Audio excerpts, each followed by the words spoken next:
We actually have some rain on the radar, something we haven't had in a couple of days. We've got some showers. Most of the rain has lightened up a little bit, but we did have some heavy rain overnight, prompting some flash flood alerts. As flash flood warnings expire here within the next hour, we have an aerial flood warning that will take over through the afternoon for parts of Dent, Laclede, and Texas counties, include cities like Houston, Waynesville, and Lebanon. 3 to 5 inches of rain fell here on the overnight, so those low water crossings especially will be flooded. Otherwise, some light rain moving through Springfield right now. The last of the warm and muggy air mass is there this morning at 71 degrees in Springfield. We'll have a high of about 80 degrees today when a mix of sun and clouds. The showers and storms should clear Springfield by this afternoon, with a clearing and drying trend later on today. Showers and storms exit to the south and east. A mix of sun and clouds later on today with a high of 80, much cooler and less humid. Lower 60s on the overnight tonight and mostly clear. We'll have sunshine as we head through the day tomorrow with a temperature of 80, feeling really nice. So if you have not mowed the lawn because it's just been too hot, today we'll have some of that rain, but things will look really nice for that Tuesday, Wednesday, and Thursday. We'll have the dry conditions and it will be much less humid. The Ozark Empire Fair kicks off on Thursday. We'll have some really nice, pleasant temperatures and real feels Thursday and Friday. A little bit stickier, though, as we get towards Saturday. Joe? Thank you, Elisa. Let's start off Daybreak in 10 with what's happening now. A candlelight vigil was held in Clever to honor 3 children who died in a car accident last week. Julia, Angelina, and Olivia Dobos, 6, 7, and 8 years old, were killed in a crash Thursday afternoon. According to the Highway Patrol, the accident involved a semi-truck and a van which the children were in. The van swerved to avoid the truck pulling onto the highway. At the vigil, hundreds gathered to honor those sisters.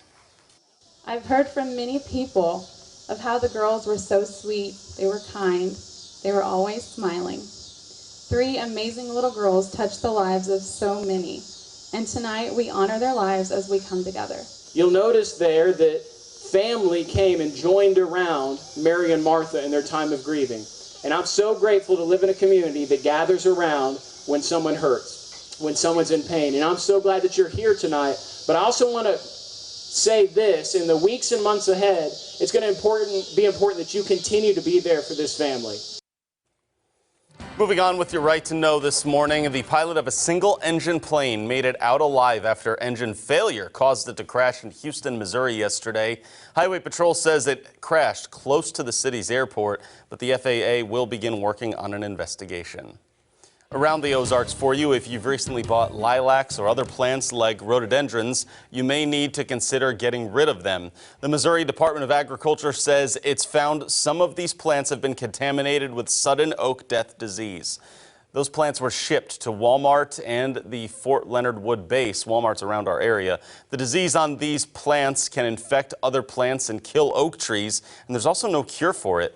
The infected plants are labeled as Park Hill plants. Ag experts are urging anyone with these plants to dispose of them immediately to help prevent the spreading of disease.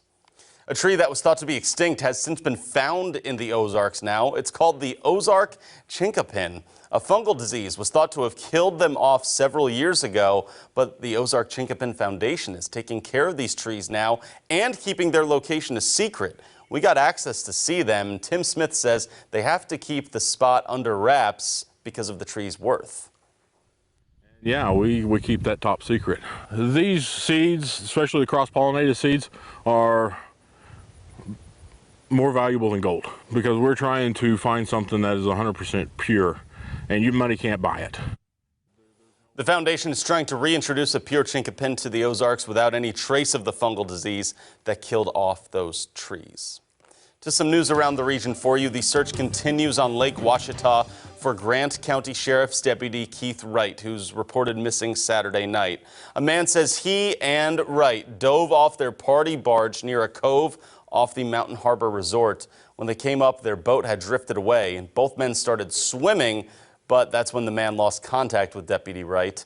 Multiple agencies from throughout the state are searching for his body at Mountain Harbor Resort. A film director and his production company have wrapped up production on a new project in Arkansas. Director Johnny Remo recently finished shooting in Bentonville.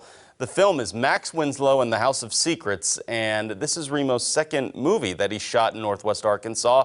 It's a community that he wants to keep giving back to. We want to bring as much business as we can to Northwest Arkansas because of how the people are.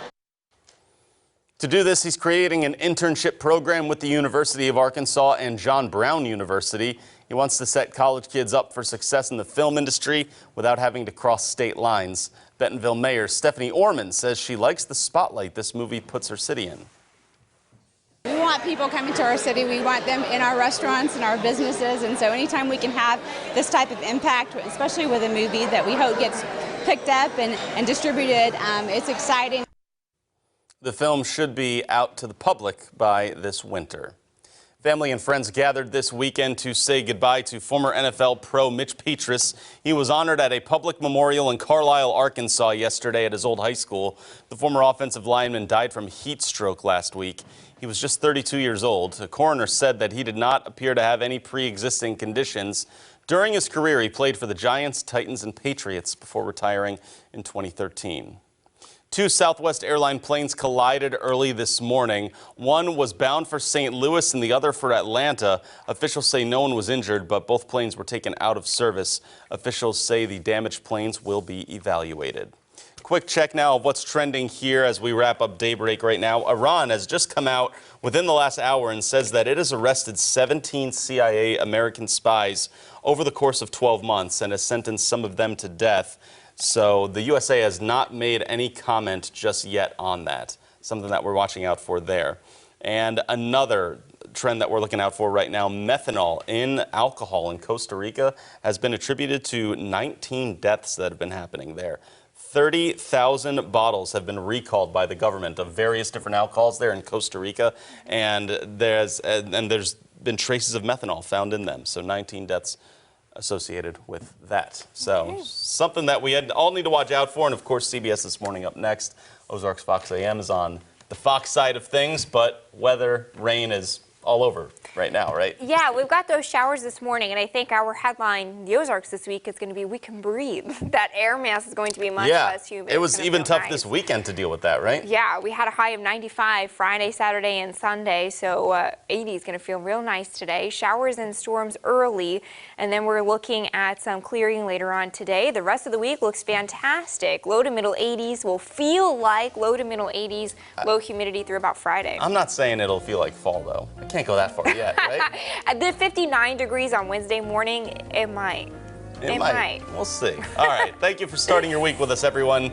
More news coming up soon and always on ozarksfirst.com.